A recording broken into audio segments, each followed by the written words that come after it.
Good morning, all of you. Welcome to the business studies class. So we were discussing in the last video, we have seen the objectives of business. Now in this video, we will see the role of profit in the business. Business में profit का role क्या है? ठीक है? Now see, role of business, profit in the business. Why do we need profit? For the survival. हमको survival के लिए profit चाहिए. Just to survive in the market.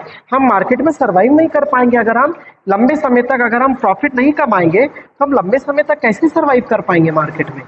तो अगर हम सर्वाइव नहीं कर पाए तो हमको अल्टीमेटली अपने बिजनेस को शट डाउन करना पड़ेगा. इसलिए for the survival profit is the source of income of businessman. Businessman का सोर्स ऑफ इनकम प्रॉफिट ही है.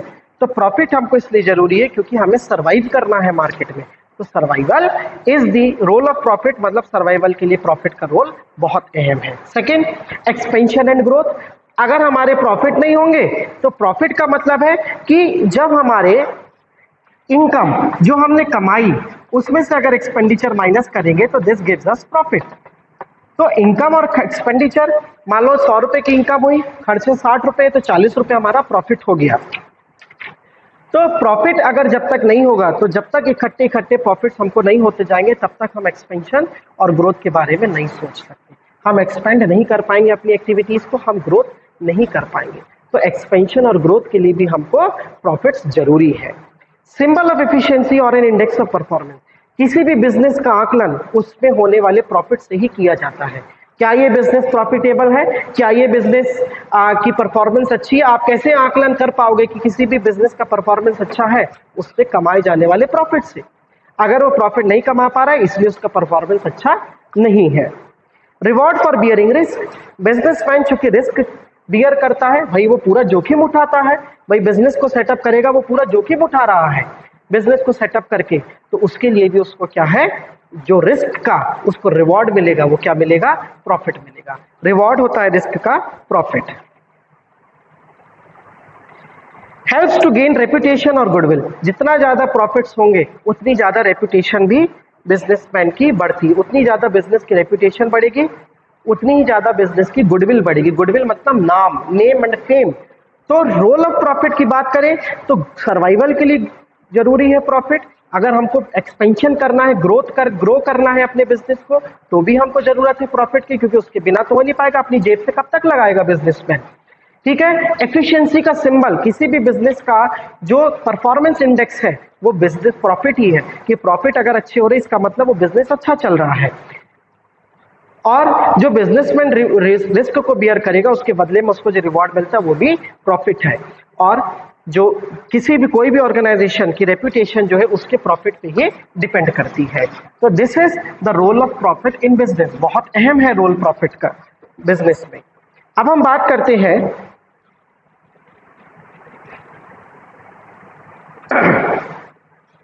Classification of business activities. Business activities का classification. Business activities are classified on the their function.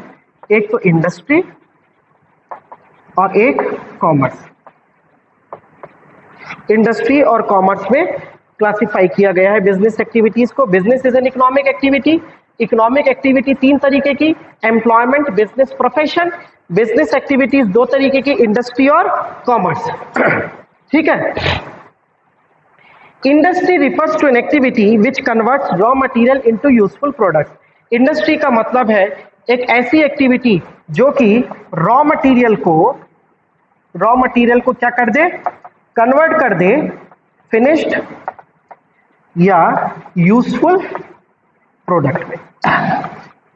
जैसे ये shirt बनने से पहले ये कपड़ा यूजलेस था, कपड़े का क्या करूंगा, लपेटूंगा थोड़ी. तो जब वो मशीन के द्वारा शर्ट में तब्दील हो गया तो ये यूजफुल हो गया. तो activities related to the conversion of raw material into finished और useful products is known as industry. तो हम पहला पार्ट बिजनेस एक्टिविटीज का इंडस्ट्री यहां देखेंगे. So industry means activities related to the conversion of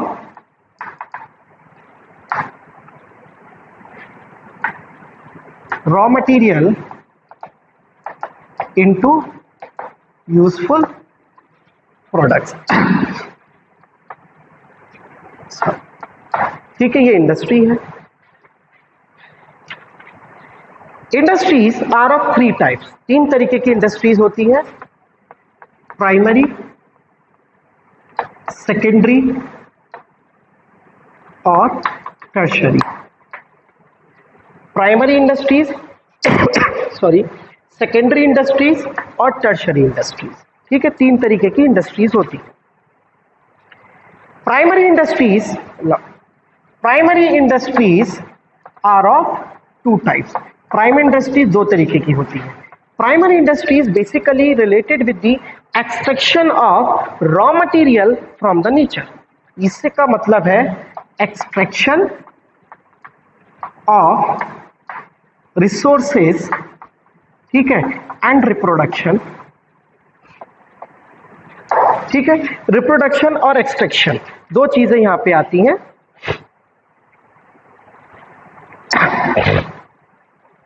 Primary industry includes all those industries which are concerned with extraction of natural resources and reproduction of living species। तो यहाँ पे natural resources का extraction, जैसे हम minerals निकालते हैं, mining करते हैं, ठीक है, ये extraction है। fishing करते हैं, extraction है। हम natural resources को extract करते हैं, नेचर में से जब निकाल रहे हैं, आयरन ओर का extraction हो रहा माइनिंग के थ्रू, वो क्या है हमारे लिए प्राइमरी इंडस्ट्री का पार्ट है। ठीक है, ये एक्सट्रैक्शन और रिप्रोडक्शन ऑफ लिविंग स्पीशीज, जैसे कैटल रियरिंग हो गया, सेरीकल्चर, पिसीकल्चर, मछली पालन जो है, सिल्क का है, सेरीकल्चर, ये सब हमारे लिए, डेयरी फार्म्स, ये सब क्या है, ये हमारे लिए reproduction of species, living species के इससे रिलेटेड है। भाई गाय भैंस होती है तो हम भी चाहते हैं कि और गाय भैंस हो हमारे पास, ठीक है, डेयरी हमारी अच्छी चले, तो ये these are related with the reproduction of living species. So primary industry जो है वो दो तरीके की है। एक्सट्रैक्शन करते हैं रॉ मटेरियल का, तो एक्सट्रैक्टिव हो गई, ठीक है, और हम रिप्रोडक्शन में जुड़े हैं तो इसको हम बोलते हैं जेनेटिक। ठीक है, extractive industries are those industries which involve extraction of something from natural resources such as minerals from earth, अर्थ में से मिनरल्स निकालना, फिश को रिवर्स में से निकालना, फॉरेस्ट से लकड़ी को काटना, ये सिर्फ हमारा एक्सट्रैक्टिव है। एक्सट्रैक्ट कर रहे हैं, हम निकाल रहे हैं, एक्सट्रैक्शन। तो primary industries are of two types, extractive industry and genetic. Genetic industry on the other hand is related with the involved in the activities of rearing and breeding of living organisms. Rearing मतलब उनका पालन, और breeding जो है living organisms का, उससे related जो industry है वो जेनेटिक है। That is birds, plants, animals etcetera are known as genetic industry. For example rearing of cattle for milk, गाय भैंसों को पालते हैं हम दूध के लिए। डेयरी फार्म्स, पोल्ट्री फार्म्स, जो हम कहना चाहिए मुर्गे वगैरह पालते हैं अंडों के लिए और इस सब के लिए। रियरिंग ऑफ प्लांट्स, हम प्लांट्स को रखते हैं नर्सरी में, वो भी हमारा जेनेटिक इंडस्ट्री है। Growing fish in ponds, pisciculture, fishes को एक्सट्रैक्ट करना रिवर से, वो एक्सट्रैक्टिव इंडस्ट्री है। और फिशेस को पालना, पिसीकल्चर जिसको बोलते हैं, वो मछली पालन अलग होता है, इंक्लूडेड इन जेनेटिक इंडस्ट्री। तो प्राइमरी इंडस्ट्री का मतलब रॉ मटेरियल को एक्सट्रैक्ट करना। भाई पहले बार में हम रॉ मटेरियल को नेचर से एक्सट्रैक्ट करेंगे, वो प्राइमरी है। एक्सट्रैक्टिव और जेनेटिक सॉरी। सेकेंडरी इंडस्ट्री की अगर हम बात करें,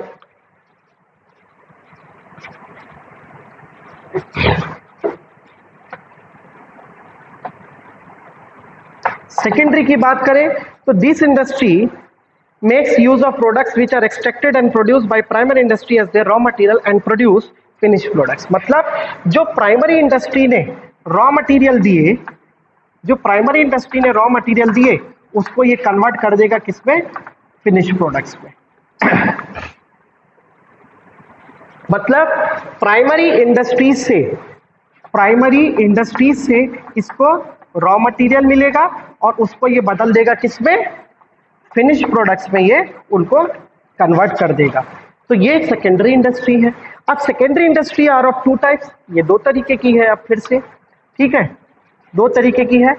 एक मैन्युफैक्चरिंग, जो कुछ मैन्युफैक्चर करेंगे, और दूसरी है construction. Manufacturing and construction. Manufacturing industries are those industries which are engaged in the process of conversion of raw material into semi-finished or finished goods. Semi-finished मतलब जैसे ये चौक है, ये फिनिश होके मेरे पास आई, फिनिश गुड हो गई, ठीक है। एक टायर है, सॉरी, एक टायर जेके का वो बन के किसी कार कंपनी के पास आया, तब तक वो सेमी फिनिश्ड है, क्योंकि जब वो कार में लग जाएगा तो वो पूरा क्या बन जाएगा, फिनिश्ड गुड बन जाएगा। तो मैन्युफैक्चरिंग इंडस्ट्रीज होती हैं वो इंडस्ट्रीज जो रॉ मटेरियल को कन्वर्ट करती सेमी फिनिश्ड और फिनिश्ड गुड्स में। सेमी फिनिश मतलब जो पूरी तरीके से अभी फिनिश नहीं हुआ, और फिनिश मतलब जो पूरी तरीके से फिनिश हो गया, जिसने बाउंड्री लाइन प्रोडक्शन की क्रॉस कर ली। ये नेक्स्ट ईयर जब मैक्रो इकोनॉमिक्स पढ़ेंगे तो ये सारी चीजें हम क्लियर करेंगे इकोनॉमिक वेज में, ठीक है। तो इन ऐसी इंडस्ट्रीज जो कि रॉ मटेरियल का, कहना चाहिए रॉ मटेरियल की फॉर्म को चेंज कर देती है एक सेमी फिनिश गुड्स में या फिनिश गुड्स में। जैसे मान लो ये पोडियम है, ये पोडियम सिर्फ जब ऐसे ही बना होगा, इसमें कोई ये नहीं लिखा गया सेंट्रल एकेडमी या इस पे कलर नहीं हुआ, ये सेमी फिनिश था, अब ये पूरी तरीके से फिनिश्ड है। तो दो तरीके के गुड्स होते हैं जो ये बनाती हैं, एक कंज्यूमर गुड्स और एक इंडस्ट्रियल गुड्स। कंज्यूमर गुड्स जो हम लोग कंज्यूम करते हैं, consumer goods are those goods which can be directly consumed by the consumer are known as consumer goods. जैसे डे टू डे कंजम्पशन के लिए हम कपड़ा खरीदते हैं पहनने के लिए, हम खाने के लिए खाना खरीदते हैं, मैंने पहनने के लिए चश्मा खरीदा, ये कंजम्पशन गुड्स है, ठीक है। नहाने के लिए साबुन, खाने के लिए ब्रेड, लगाने के लिए तेल, खाने के लिए तेल, बहुत सारी चीजें यूज करते हैं, तो ये सब कंज्यूमर गुड्स है जो हम कंज्यूमर यूज कर रहे हैं। Industrial goods are those goods which are the fixed assets of producer, जो प्रोड्यूसर के फिक्स्ड एसेट्स हो, जैसे मशीनरी जिसका यूज करके वो और गुड्स बनाएगा, टूल्स, ये टूल्स मशीन्स वगैरह जो है प्रोड्यूसर के गुड्स होते हैं, जिनका यूज वो किस लिए करता है, और गुड्स के प्रोडक्शन के लिए। अब manufacturing industries are of 4 types. Manufacturing industries 4 तरीके की होती है। एनालिटिकल, ठीक है, सिंथेटिक,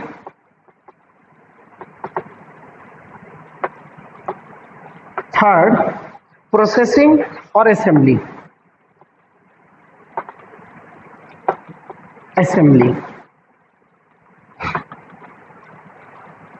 एनालिटिकल इंडस्ट्री वो होती है जहां basic raw material is broken into different parts to produce finish products. जब फिनिश प्रोडक्ट्स को बनाने के लिए रॉ मटेरियल को हम अलग अलग पार्ट्स में तोड़ते हैं तो वो एनालिटिकल इंडस्ट्री होती है। जैसे जब आपने देखा होगा जब हम जो है एक्सट्रैक्ट करते हैं क्रूड ऑयल को, तो उससे बहुत सारी चीजें प्रोसेस होती है, जैसे कीरोसिन ऑयल, वैक्स निकलता है, पैराफिन निकलती है, ठीक है, और गैसोलीन निकलता है, पेट्रोलियम जेली निकलती है, डीजल निकलता है। ये सब चीजें जब एक्सट्रैक्ट करते हैं हम क्रूड ऑयल को, तो ये क्या है, अलग अलग पार्ट में टूट जाता है, ये एनालिटिकल इंडस्ट्री है।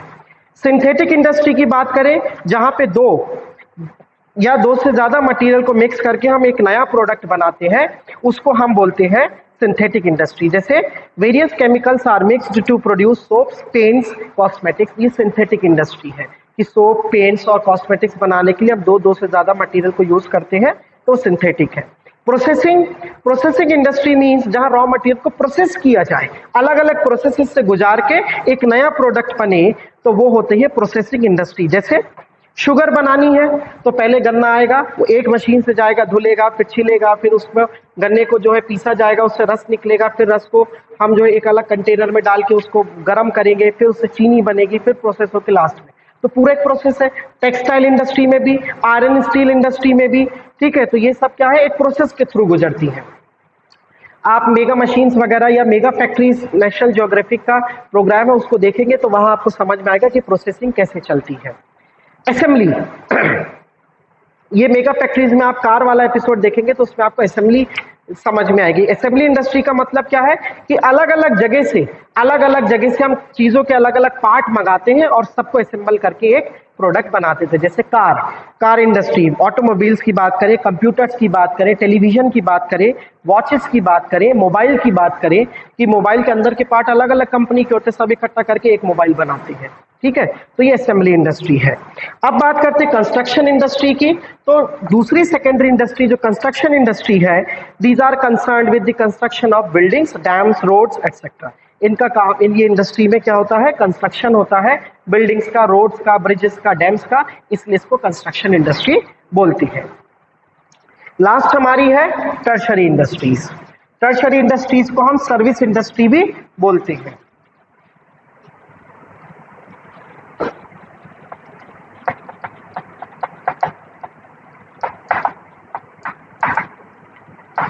टर्शरी इंडस्ट्रीज को हम सर्विस इंडस्ट्री भी बोलते हैं। is related to the concern with providing services which facilitate the smooth flow of goods and services। अब ये देखो होती कौन सी है, ये 5 है। ट्रांसपोर्ट, बैंकिंग, इंश्योरेंस,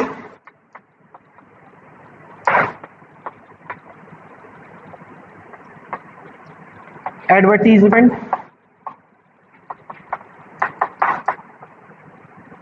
और वेयर हाउसिंग। देखिए, these industries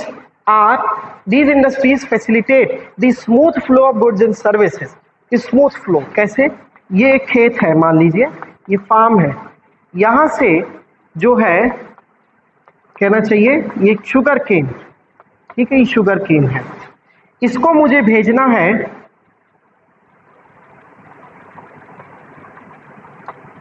शुगर मिल में। शुगर मिल में भेजना है। एक एग्जांपल लेके आपको बता रहा हूं।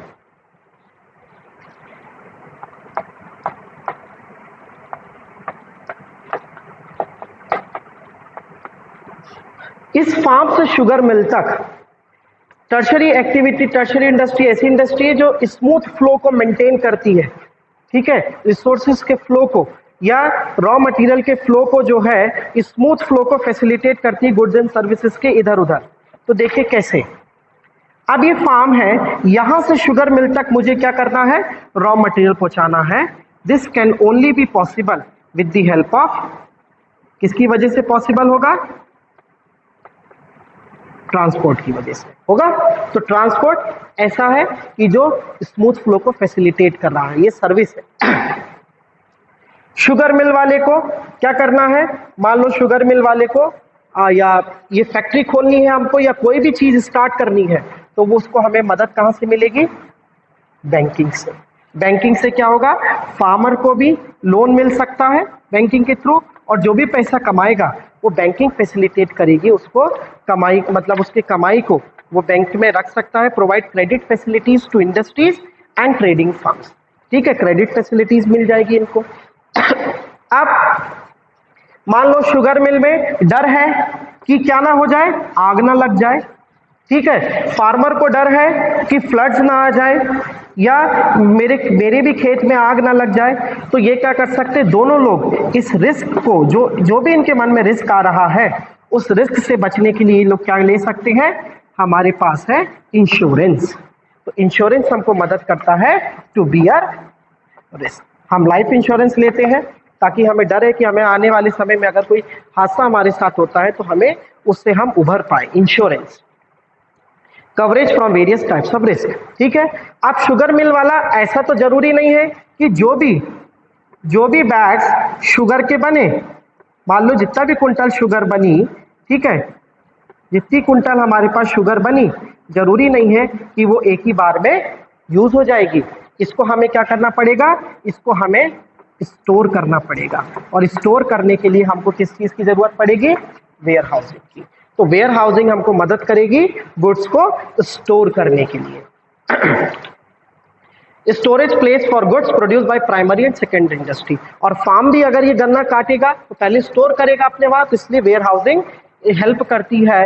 वेयर हाउसेज हमको हेल्प करते हैं इनको स्टोर करने के लिए। एडवर्टाइजिंग, अब कंज्यूमर को पता कैसे चलेगा, आप लोग को पता कैसे चलेगा कि कोई गुड नया आया है?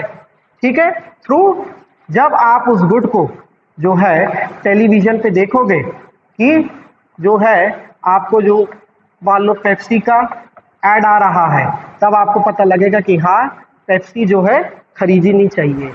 ठीक है, जब आपको पता लगेगा कि फेयर एंड लवली का एड आ रहा है तब आप खरीदोगे। तो एडवर्टाइजिंग हेल्प करती है प्रमोशन में, ठीक है, वेयर हाउसिंग हेल्प करती है स्टोरेज में, ठीक, और बैंकिंग हेल्प करती है क्रेडिट फैसिलिटीज को प्रोवाइड करने में, ट्रांसपोर्टेशन हेल्प करता है गुड्स के ट्रांसपोर्टेशन के लिए, because goods are not produce consumed at the same place where they are produce, they need to be transported. और इसी तरीके से रिस्क बेयर करने के लिए इंश्योरेंस है।